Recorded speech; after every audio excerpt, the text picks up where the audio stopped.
everybody. My name is Nicole Alafanti. I'm from CURE, the Coalition for Understanding Racism Through Education. Today, we are having a conversation about qualified immunity, which is something that I recently learned about. It is a very compelling conversation. It's rooted in racism. We'll hear about that. And we have with us today the Anti-Racist Alliance. We have Race Talk Revolution. We have the End Qualified Immunity New York team. And they're all going to introduce themselves and tell you a little bit about their organizations. So do you want to start, Sandy, from the Anti-Racist Alliance? Sure. Thank you for having me. The Anti-Racist Alliance is celebrating 20 years of anti-racist organizing in the New York City metro area and in Westchester County. And we are human service practitioners who completed the Undoing Racism workshop, or Getting to the Root, and had an awakening because of that, and launched ourselves as community organizers after experiencing that workshop. Because I can speak for myself, it was baffling to me that all of the education that I had received, I had never received a clear, historically grounded education that was foundational. And I found out that there wasn't any profession that had ever received as part of their professional requirements an understanding of what racism is, how it works, and how it impacts the citizenry. Yet you could be a lawyer, a doctor, a social worker, a police officer, and work with human beings and never have an understanding of how racism is impacting the community. And so that's always left in place. And this education prepared us to understand what structural racism is, but that how every single institution interacts with one another to maintain structural racism, which is basically an unfair advantage for white people. Unintentionally or intentionally, it doesn't matter. Every institution, bar none, will produce results that unfairly advantage white people. And so after that experience, I said, oh, now we understand why Black clergy have higher suicide rates. Why is it that Black youth have higher suicide rates? Why is it that post-delivery Black mothers have a higher mortality rate and Black babies a higher infant mortality rate? And poverty is concentrated in Black communities. And the police remain unaccountable for the police killings of Black bodies. And so we learned that basically when we talk about symptoms, it's like whack-a-mole. Of course, it's going to show up in every institution because it exists and it's embedded in every institution. And today we're talking about police accountability, and we're happy to be here. And I want to say that I'm grateful to CURE, grateful to Race Talk, grateful to all of the education that we need. We need to understand the deadly impact that structural racism has on all these institutions. But after we learn about racism, we have to say, and what are we going to do about it? And I say that what we're going to do about it is that we have to turn to trainings and education that prepare us with proven strategies of efficacy to improve the lives of BIPOC and people of poverty, people forced to live in poverty. So I ask you to go to the antiracist.alliance.com website, join this movement, not only to understand racism, what it is, and how it functions, but to become part of a movement to hold us all accountable, to be sure that the actions we take actually make a difference in the lives of the people most impacted. So thank you for having me. Thank you, Sandy, and we'll have you back to dig deeper into all of that. Thanks. Lane, do you want to go next? Sure, yes, hi, thank you so much. So I'm Reverend Lane Cobb, and Nicole, thanks for including us in this conversation. We're happy to be here. Race Talk Revolution is a small nonprofit. We are committed to ending racism in our lifetime, and we are committed to curating loving, inclusive, courageous conversations about race and racism. And we have a speakers platform. All of our programs are archived on YouTube. And what we do is we invite people who are actually doing organizing, or they are for scientists, educators, activists, speakers, from every possible profession, elevating their voices because who they are, they're coming from a perspective of, I have a platform, I am doing some anti-racism work. Here is how racism has affected me in my work. Here is how that affects the larger community. So as an interfaith reverend, and also my co-host is also an ordained minister from the Science of Mind tradition, we come at this from a perspective of we're all in this together. So we want people to come and be educated about race and systemic racism, not just how it affects people of color, but how it affects all of us, because systemic racism absolutely affects every single one of us. We have all been racialized in this country. And so it's going to take everyone learning about our history, learning about the systems that we have gone kind of numb to, learning about ourselves and being able to learn about, okay, what is anti-racism? What is mine to do? We actually also offer some trainings designed with a spiritual perspective. What is ours to do in the world around this racism, right? What is mine? What can I be responsible for? How can I come at this from an opportunity to serve all of mankind and to get in touch with how I have been robbed of my humanity by this construct of race, right? So very, very pleased to be here. Race Talk Revolution got started after the murder of George Floyd at the hands of Derek Chauvin. So it's no accident that we are interested in ending qualified immunity. This is certainly something that we all need to dig our teeth into, because it doesn't just affect people of color. It affects everyone, all of our citizenry, and it's going to take everybody coming together to heal it and to make it right. Thank you so much, Lane. And I do want to say that Race Talk did like an hour and 40-minute deep dive into qualified immunity that we will send our audience to check out. Okay, this amazing team coming up, NQI New York.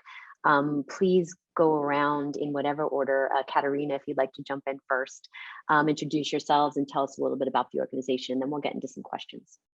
Sure. Thank you so much for having this and giving us the opportunity to share about our campaign and the issue. My name is Katerina Sita. I am a director of peace building projects in Iraq and Libya and Colombia at the NYU Peace Research and Education Program. And I say that because that's my orientation to this. I think that this is absolutely a fundamental root cause of the violence that we see in our country and our state. And so that's why I'm so passionate and feel really grateful to be able to lead the coalition NQI-NY, which is a coalition of more than 55 organizations that are fighting to get the bill to end qualified immunity passed, because they think that, one, we need to make New York safe for everyone, and two, that New Yorkers deserve a fair chance at justice when our rights have been violated by government officials. So I have the amazing honor of leading this campaign with two of the people that you see on this call to pass it over to Darlene, who is our fearless leader. Hi, thank you, Katerina. My name is Darlene McDay. I co-lead the campaign with Katerina and Gary. And you'll hear my story today about how I came to know about qualified immunity. In my day job, I am a nurse practitioner. So my orientation to this is just healing. I really care about that as well. So I'm going to pass it on to Gary. Thank you very much, everyone. It's always a pleasure to be here and speak with you.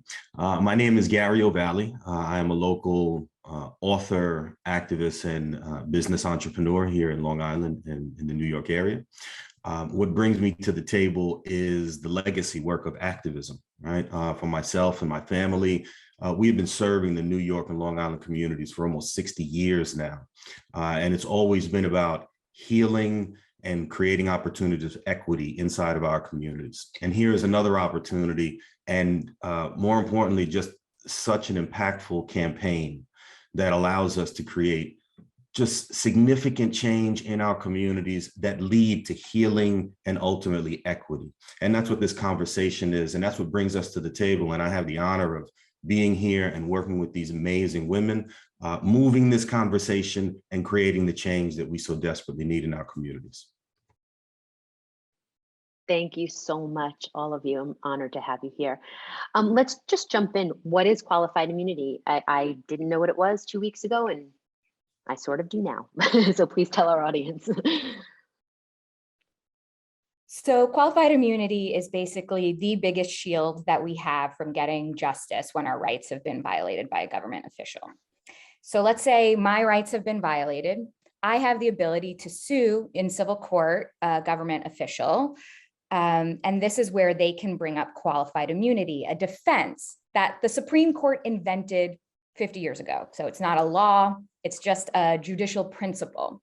And what it says is that we, as the victim who is bringing the suit, have to find a prior identical case. And if we can't, this case will be thrown out and we don't get any justice.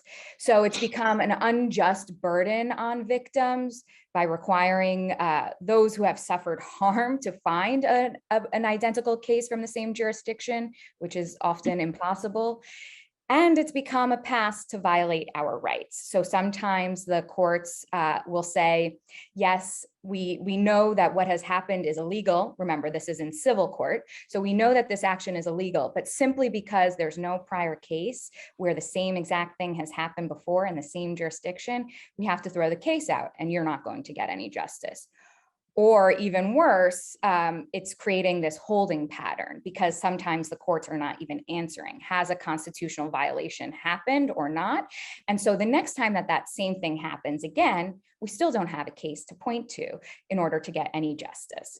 So, you know, it's a shield from accountability and it has become an insurmountable barrier to justice when our rights have been violated by government officials. Thank you so much.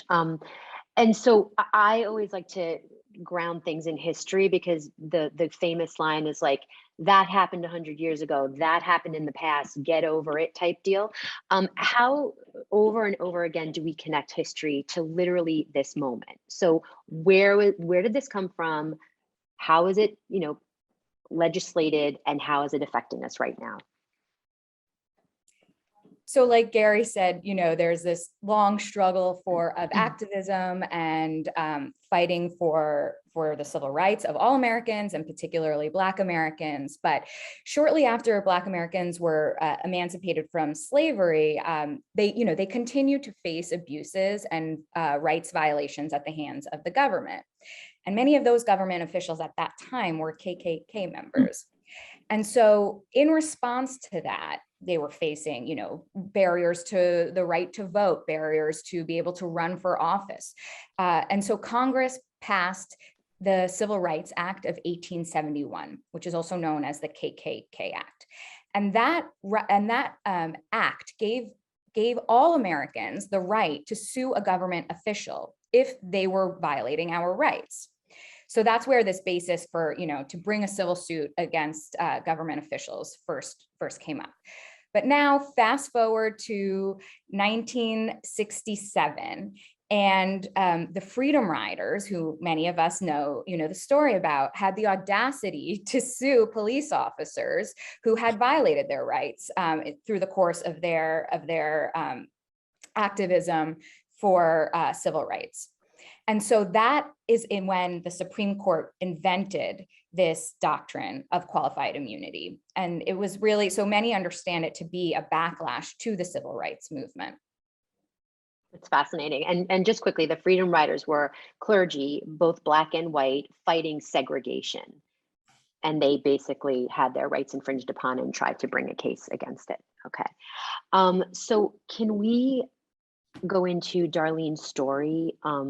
I know you've told it many times and it's not easy, and I'm grateful that you're sharing it again today. Yes, thank you, Nicole. So my story goes back to 2017. And in 2017, my son, Dante, was incarcerated in a correctional facility in Buffalo, New York. I myself live in Long Island, so it's about 425 miles away. I received a phone call one morning from someone that was incarcerated with him, stating that my son had been severely beaten the night before by about 15 correction officers. He said that they went in and they started beating my son, and he could hear him being hit. And they hog-tied him and possibly threw him down the stairs. He didn't have any other information, but he was telling me, you know, you have to call this facility now. He was really bad when they dragged him out. I called the facility. I got the runaround. I had to wait a few hours before someone finally called me back. And when I received that phone call, it was from a reverend, and he said, sit down. And I that day is burnt into my memory. But fast forward to 2 weeks later, I received my son's body.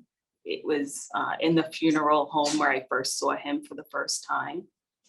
And I was in total shock because my son did not look like himself at all. His face was still completely swollen. The funeral home employees said that they had to do a lot of work to make him look like they did. He had a lot of makeup on to try to hide the bruising. After getting through that, I then tried to find out more information about what was happening. But you know, when you're dealing with corrections and when you're dealing with police, you really do not get any information. It's nearly impossible to get that information. I then started sending FOIL requests to the state to try to get information. I eventually, years down the line, got pictures of my son, both before he died and after he died. The autopsy took about 4 months to receive. And in the autopsy, it stated that my son was severely beaten. He had blunt force trauma all over his entire body. Nurses' notes said that he was unable to eat solid food. He could barely see. In the picture where he was beaten when he was still alive, he can barely lift his head to see out of his eyes. And then, you know, I waited for something to happen. I waited a very long time for something to happen. And administratively, it turns out that even though there was an investigation and the OSI, which is the Office of Special Investigation, determined that my son was in fact beaten by officers and that the officers falsified documents, those officers still never missed a day of work. They never missed a day of pay. They are still working to this day. Criminally, they haven't been charged criminally. And then the only thing that we have agency in is to bring a civil suit. So that's when I learned about qualified immunity. But before that, when trying to get an attorney, I spent years going to different attorneys being turned down because I didn't have enough information. These cases are extremely difficult to litigate in the first place. And apparently they know that qualified immunity will come up in these cases. So it wasn't until 2 years after this happened that I was finally able to basically hand an attorney all this information that I waited years to get through FOIL, to show them that this case was worthy of their time. I spent $20,000 of my own money to send private investigators to the facility to get the statements, because, you know, witnesses, their memories will fade. So I had to get those statements down immediately. You know, I've talked to other mothers that have dealt with similar things to this, and they don't even know where to begin. You know, I filed that case in 2020. We have not even gotten to discovery yet. And already the officers have brought up qualified immunity as a defense to their actions. So that is how I found out what qualified immunity was. And that's why I realized that it is so detrimental to justice, to families, to communities, and it needs to end.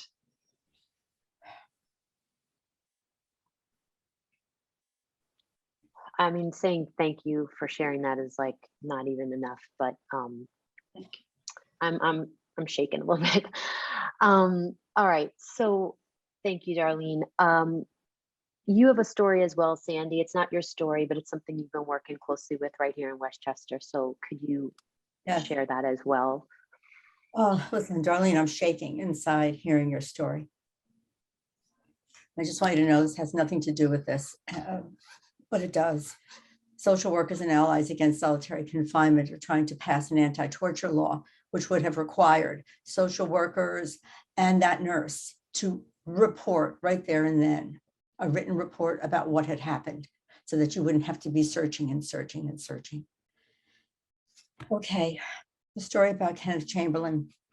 10 years ago, November, I was driving upstate and I hear on the radio, local radio, that that there was a shooting, at in White Plains, and that unfortunately a resident of this Winbrook apartment complex had been fatally injured. And just by the location, I thought to myself, another Black man has been shot. And so I listened, and sure enough, what had happened is that Kenneth Chamberlain Sr., who was a 60-year-old veteran correctional officer, retired with emphysema, PTSD, a lot of issues, accidentally triggered his life alert. And the woman who appears, Mr. Chamberlain, are you okay? Okay. He was asleep. So she called the White Plains Police Department to come for a well check. And they came to his door at 5:30 in the morning, and they started to bang, Mr. Chamberlain, Mr. Chamberlain, Mr. Chamberlain. And he woke up and he came to the door and he said, what's up? And they said, we received a medical alert call. Let us in, let us in. Now he's a Black man in White Plains. He looks out, he sees police officers, and he said, thank you for coming. No, thank you. I'm fine. It was an accident. No, Mr. Chamberlain, open the door. Mr. Chamberlain said, no, I'm not going to open the door. I'm fine. I'm going back to sleep. And a 90-minute battle ensued. The police insisted, we're coming in. And he insisted, we're not coming in. And it escalated and it escalated and it escalated. And the police officers tried everything to get this door open. They sent people up the fire escape. They called him racial slurs. They antagonized him. They had crowbars at the door. And Mr. Chamberlain is like, what is going on here? Please, leave me alone. And the tension and the panic triggers Mr. Chamberlain. Now he's in a full-blown panic. People are coming up the steps from the apartment saying, we know Mr. Chamberlain, please let us speak to him. And the police officer said, no, this is our jurisdiction. This is our business. Go away. Meanwhile, his son, Kenneth Chamberlain, from out of town, is driving to the apartment complex to talk to his father.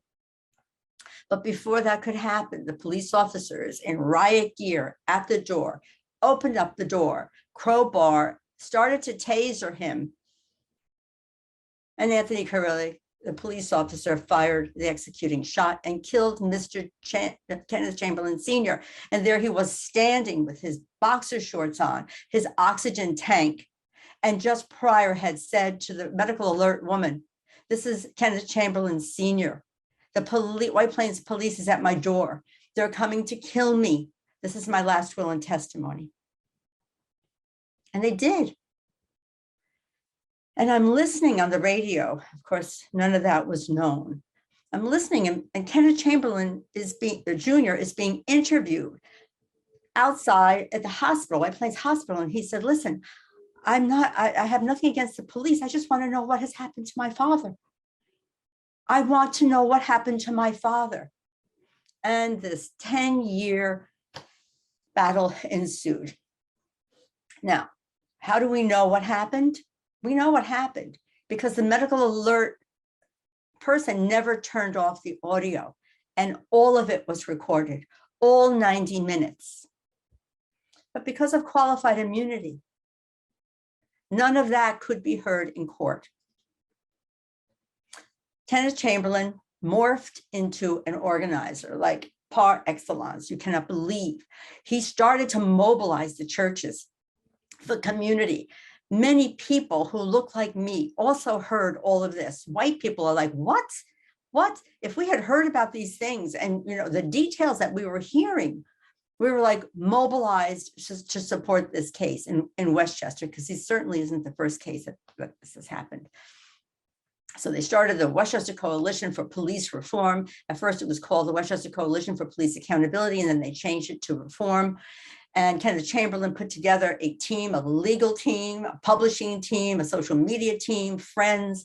And no matter where he went, a group of 6 men would be together. And when they entered, it wasn't like Kenneth Chamberlain entering the courtroom. It was like a concept of Black dignity, a concept of Black power, a concept of Black resolve. These men would always, and no matter where they went, they had their suits on, they were in dignity, and they were really talking about, we want justice for Kenneth Chamberlain and for all families who have experienced police violence. Everywhere they went, the Department of Justice in New York City, rallies, people were outside while they were inside. We did everything we could because it was so blatantly egregious that this had happened. Lawsuit after lawsuit after lawsuit. Finally, this last one, back to the courts, and the district attorney said that qualified immunity would no longer stand in the way because it was a health check. And all of the actions were inconsistent with a health check. And so now they can either have their day in court, if the DA allows that, or a settlement outside of court. And Kenneth Chamberlain and his team do not want a settlement outside of court. They want their day in court, as Darlene wants. Kenneth Chamberlain said, justice looks a little different now. It isn't so much about getting that police officer. It's about change. And just let me tell you what he said. First of all, there's a film out, the killing of Kenneth Chamberlain. Frankie Fazzone is starring in it. Morgan Freeman is promoting it. It has received many accolades and awards. Please, everybody see it because it's a simulation. It's an reenactment. Kenneth Chamberlain said, first of all, we need mental health intervention. When somebody is sick, you don't want to look in your peephole and see a police officer with a gun. You want to see a social worker or a nurse. And in Westchester County, we are, in fact, Project Alliance is being implemented so that that happens. Kenneth Chamberlain said, but police officers also need mental health intervention because they have received very little education around this and they're traumatized too. We need a civilian complaint review board with teeth, with prosecutory power. And we need prosecutors who have the courage to prosecute police. And he says, we must end qualified immunity that shields police from civil liability and put into place laws that will hold police accountable. And so that morphed us into organizers to support Kenneth Chamberlain and his case for justice, but also to end QI New York, to end qualified immunity here. Thank you. Thank you, Sandy. And this timeline, we're talking 10 years. Yes. That's a decade of Kenneth Chamberlain Jr. wondering how to redeem his father's life. And understand that many people don't have the resources that Kenneth Chamberlain had. He had friends that came forth, pro bono attorneys, press, Black Westchester Magazine, and newspaper. He has, people before politics. He had a community around him pouring love and resources into this case for the community. And that's not available to everybody. And you have to have a Kenneth Chamberlain Jr., who was a very charismatic, intelligent leader who is not filled with hate, but he is filled with justice. And you need all of those pieces. like what Darlene is doing. Mhm. Thank you so much. So I think it's kind of been answered, but just to be clear, what does it look like when this happens to a family member and there's qualified immunity doesn't exist? What is the immediate process that would at least give some humane, you know, comfort or justice to a family? What would that process look like? That's not happening now.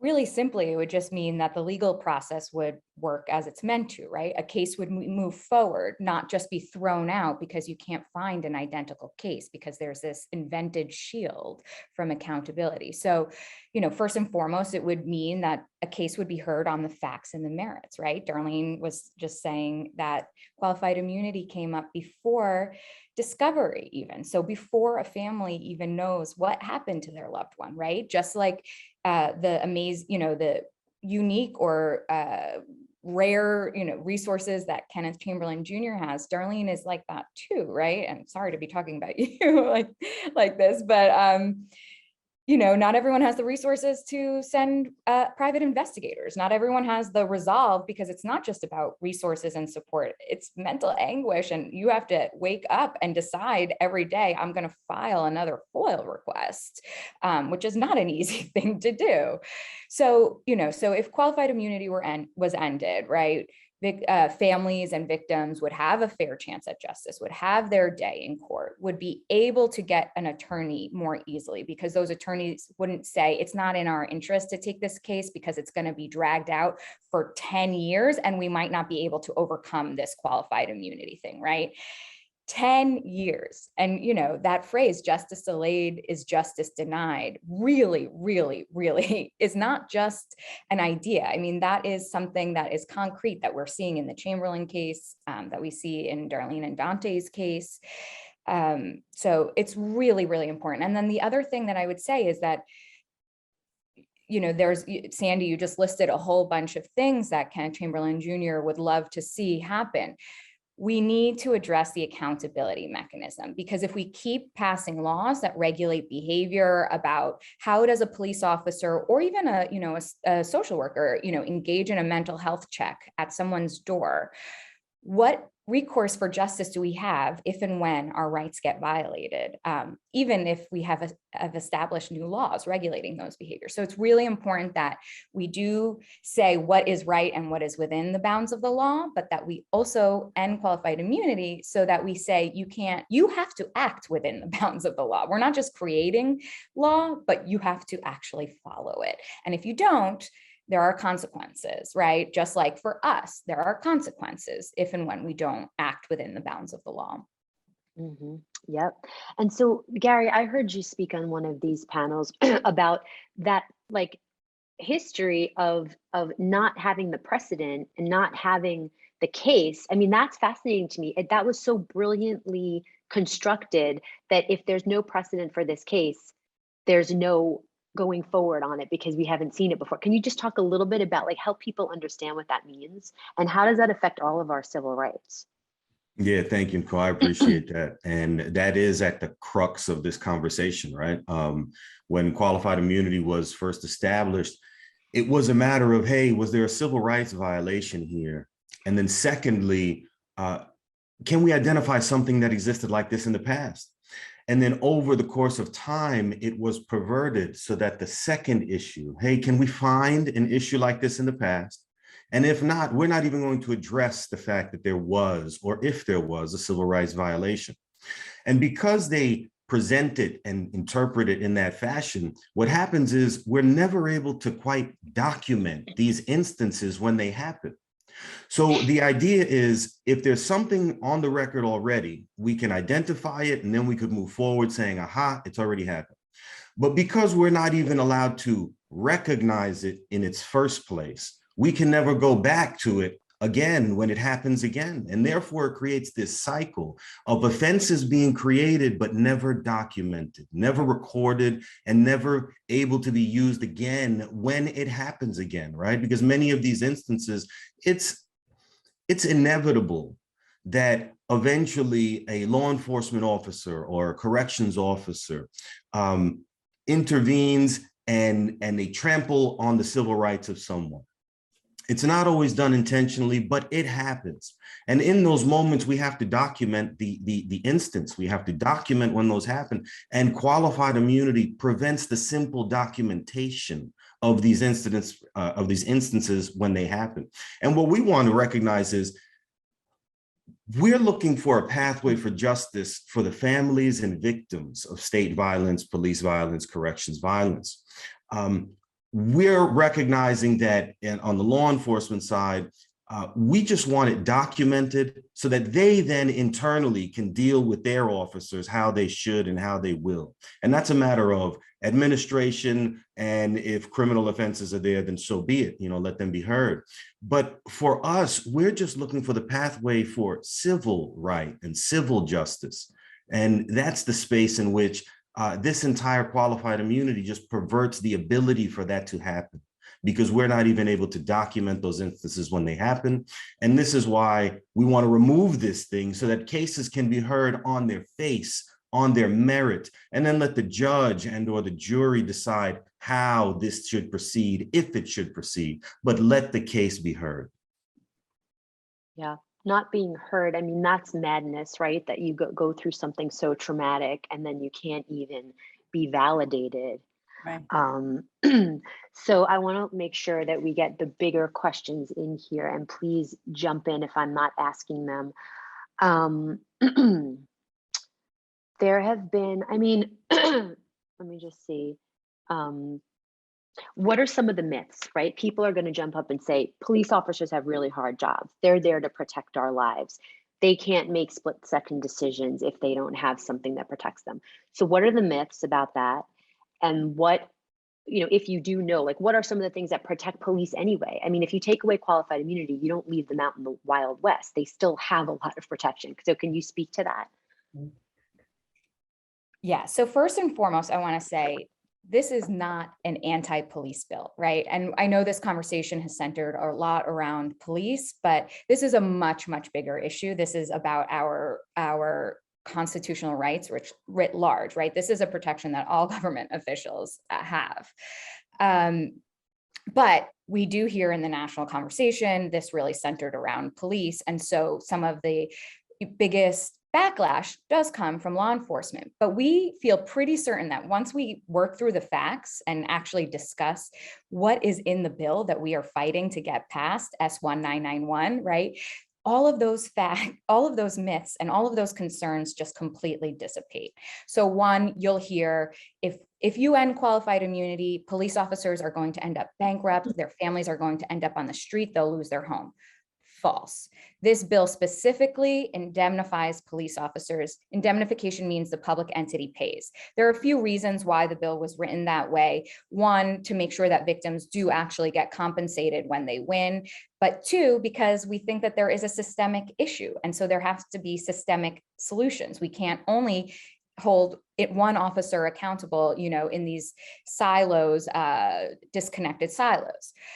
Two, you'll hear, if we end qualified immunity, police departments won't be able to recruit, and all police officers, there will be a mass exodus from police departments. This is false. How do we know that? Colorado ended qualified immunity a year and a half ago in mid-2020. So we can look to a year and a half of evidence of what happened in Colorado. There was not a mass exodus of police. In fact, the year after they passed the bill to end qualified immunity for police, fewer officers left, right? And there's no difference between how many officers are leaving the force as compared to any of the other industries that we see, right? That's a trend, but there's no difference there. So did not lead to a mass exodus, did not impact recruitment. What did we see though in Colorado? Misconduct went down. What did we see? The other myth you'll hear is that there will be a flood of lawsuits. That's not what bore out in Colorado. Why? Misconduct went down. There weren't many cases to have to bring. That's what we want. We want to prevent this violence from happening in the first place. Then you'll also hear police officers, as you mentioned, won't be able to do their job. Being a police officer is difficult. You do have to make difficult decisions. But as a police officer, you already have protections that are actually written into the Constitution, unlike qualified immunity. So you will still be protected when you have to make a split-second decision. You will still be protected if you've made a reasonable mistake. But let's let the courts decide, was a reasonable mistake made or not? Qualified immunity comes up before we actually get to answer any of those questions. And so it just throws out the case. But like Gary and all of us, all of you have said, let the case be heard on the face, on the facts, and decided on the merits of the case. So all of these, these myths of they'll go bankrupt, they won't be able to do their job, all the police will leave, don't bear out in reality. And that's why we also have the support of so many different kinds of law enforcement agencies and organizations and individuals who think not only are all of those facts myths, not myths, but who think that this will actually help police do their jobs more safely and more effectively, and that this is actually critical to addressing the public safety concerns, the community safety concerns that New Yorkers do have right now. So if we want to address gun violence, we need to address qualified immunity. If we want to address a rise in crime, we need to address qualified immunity, because we need to address the deficit of trust between people and law enforcement. And this isn't me as an activist saying that. I'm taking words basically verbatim from the former police chief of Albany, retired police chief of Albany, Brendan Cox, right? These are things that we hear law enforcement say themselves over and over again, that you have to end qualified immunity if you actually want to create a safer New York. And if we want to make it safe for everyone, right? Not just for all communities, but also for Black and Brown people who are disparately, affected by police violence. So we need to make sure that we are taking this action to make New York safe for everyone. Thank you. Lane, this question's coming a little bit out of the blue, but I want you to talk a tiny bit. You had a great panel on this, and I know you had a police chief talking. Do you remember any points that really stood out, either from what he said or what I believe it was Miss Herod from Colorado? Like, did anything pop for you in this conversation that you can add to sort of the law enforcement perspective? Well, yeah, about that panel, that I want to say that wasn't the first panel that we've had on, qualified immunity. And I also want to say that we are an open panel. One of our slogans you'll see behind me is "Your voice matters." And the other is "There can be no revolution without love," right? We want to hear the different perspectives and have people to share their lived experience. And what we're so grateful for is that we do have people who are open to sharing their lived experience, but also allowing other people to give voice. And one of the things that Representative Herod said, which, she said how hard it was for her to actually have to keep fighting for that passing of that legislation. She said, I've had a gun pointed to my head, about this. She said, and I was kind of like, what? Right? It takes that kind of commitment actually to get this. You've got to come from a different place, where that this is such an important issue for everyone. And what they've been able to, as you just shared, Katerina, about Colorado, is what they were able to achieve with this. She said she had to have conversations with people from across the aisle, some of whom said, "I support you with this bill, but I will never say this publicly," right? "I will never say this because I don't want, to be associated with the bill, but I'm going to tell you in private, I got your back in that. Yeah, this is how you're going to get it passed." So this is where we all say, like, listen, I'm a minister. Nobody likes a kumbaya moment more than I do, right? And, right, it's like an emergency now, right? The fact that the perpetuation of qualified immunity is essentially making it legal for police to violate people's civil rights, right? That it's protected behavior for Darlene's son, right, to be abused and essentially murdered. in captivity, right? This is ridiculous. So it's kind of like we coming together. We've had police officers on Race Talk talking about the fact that it is time to do something about this. Good police officers, and I go like this, good police officers, right? But do not need qualified immunity to shield them, right? They don't want this. Qualified immunity keeps us separate. It creates a rift, right, in communities. It perpetuates distrust. It creates a support for bad actors in the force, right? We had Dr. Charles, who's past president of Noble, a national organization for Black law enforcement, right?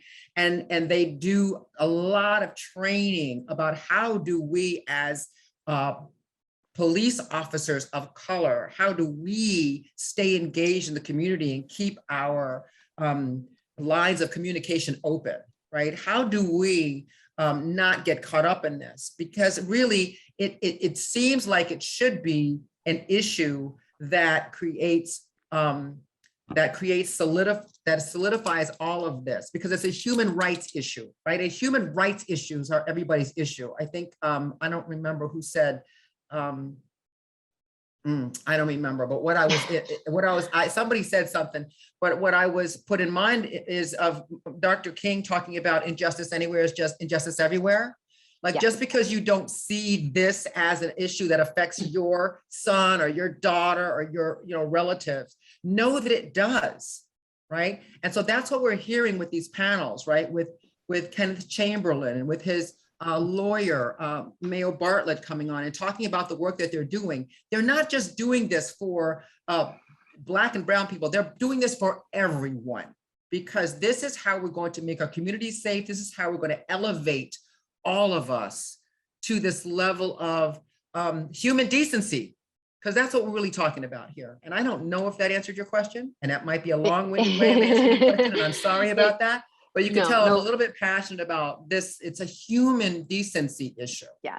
No apologies. And I do want to wrap with these last two very important questions. But Sandy, it looks like you have to say something. I just want to say something. And you were talking about the humanization, restoring humanity. I want to lift the work. Kenneth Chamberlain said, not only do we need mental health intervention for the citizenry, we need it also for the police, right? And the transformative work of the Austin police, who are working to turn the mirror inward and to take a look at themselves and how they have unwittingly become a part of the problem and what they can do to undo the internalization of their own culture so that the community would be safer. And I'm thinking the high rate of suicide among clergy, for instance, Lane, if you have a community that is actually working with police and the police are backing it down and building relationships, that's got to have some impact on the spiritual, moral, and the sense of hope for our peoples. So there's that intersectionality, the police working with community and the clergy, like undoing racism requires everybody's participation. Yeah, no, that's a great point. And what I heard come out of your mouths at the top of this was healing, peace, trauma. I mean, this is all stuff that lives in all of us. And so I think this isn't just a qualified immunity conversation, it's a deeper one. I want to get to two big things, and we do have to wrap. Who's the bill supported by, and what are the actions people can take now that they understand a little bit about this, learning and action? All right, I'll take that. So the bill is in the Senate. The Senate bill number is S1991, and that was or is a Senator Jackson bill. And then in the Assembly, the bill number is A4331, and that is Assembly Member Pamela Hunter. So, this is great because, they're both fierce advocates for this, but also, this is a cross-cutting issue. It doesn't just affect New York City. It's an entire state issue, and in fact, an entire country issue, right? But on the federal level, they really failed us. They did not pass the George Floyd in Justice and Policing Act that included qualified immunity. Some say that was really the reason that it couldn't get passed. But of course, this hits so many people. So what we're doing is building throughout the state. We're building in Buffalo, we're building in Westchester, of course, we're building in Long Island, where I live. We're building in all parts of the state, and it affects so many people, like I said. And, you know, what I wanted to add too is that, you know, someone said, people can look at it and say, well, it doesn't affect, you know, my son or my daughter or me, right? You don't want to be in the situation where it affects you. You don't want to find out when it affects you, because when it affects you, it's too late. But guess what? You don't realize it does affect you now. Recently, we've seen certain rights under attack. We've seen rights to vote attacked. We've seen rights to abortion attacked. We've seen government trying to take away our rights. Qualified immunity is one of those things that should not exist. We should not have two different justice systems, one for us, one for policing. And we should not have an antagonistic relationship with policing, right? Like Sandy mentioned, you know, there are now police forces looking into different ways to, you know, different ways to interact with the community, right? Different ways to police, looking within themselves. You know, we all know that to heal, right, and to work together, we have to consider other people's perspectives, right? And when there's an antagonistic relationship, that doesn't happen. And when that doesn't happen, we're not going to move forward. Thank you. Thank you. Just to Okay, build how to on get what involved. Darlene- I'm sorry. Just to build on what Darlene said. So we have a third of the support from the Senate, right? A third of the Senate is already signed onto the bill. Like, this momentum is building, it's growing. We can do this by June 2nd. And when I say this, I mean pass the bill to end qualified immunity. 38 assembly members have already said we absolutely must pass the bill to end qualified immunity and have signed on as co-sponsors. And these are representatives from across the state, like Darlene said.